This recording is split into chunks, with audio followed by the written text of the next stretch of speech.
अर्पा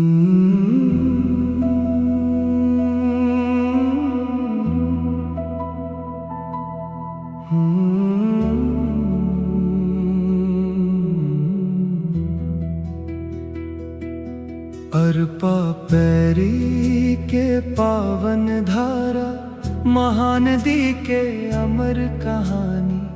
धन्य धन्य मोर छत्तीसगढ़, मोर माटी मोर जिनगानी।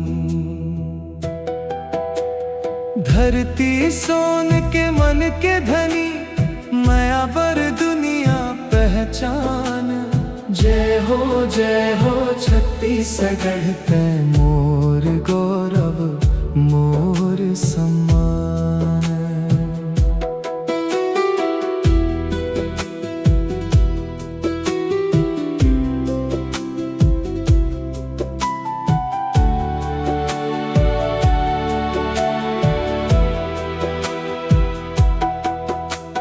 धान के कटोरा का हाथे तोला, हरियर खेत मुस्कावत है।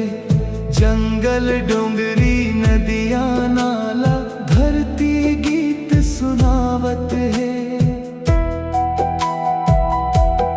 गोंड बैगा हलबा संगवारी, एके माया के है पहचान। भाखा बोली रीति रिवाज मन बस थे मोर छत्तीसगढ़ महान।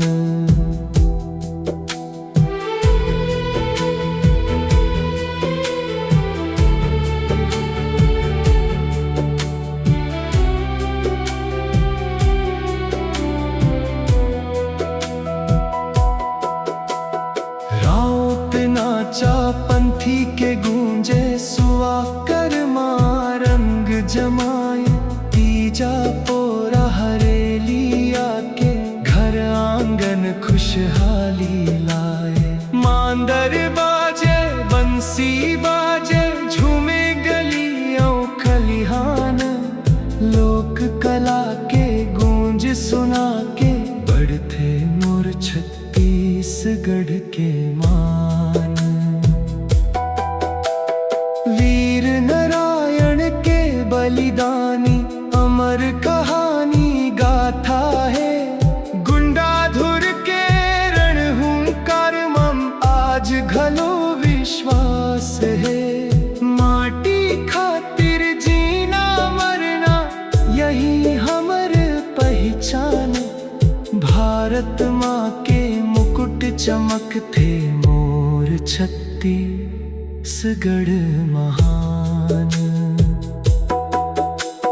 जत का जाबो दुनिया भर मन, माटी तोर गंध बुलाही। जन्म जन्म तक गावत रही बो, जय छत्तीसगढ़ गूंज सुनाही। अर्पा पैरी के पावन धारा, महानदी के अमर कहानी।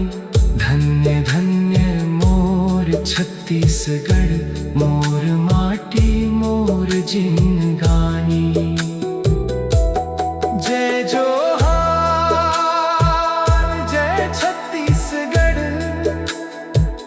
भारत के शान हमर पहचान। धरती माया के मंदिरे, मोर छत्तीसगढ़ मोर अभिमान।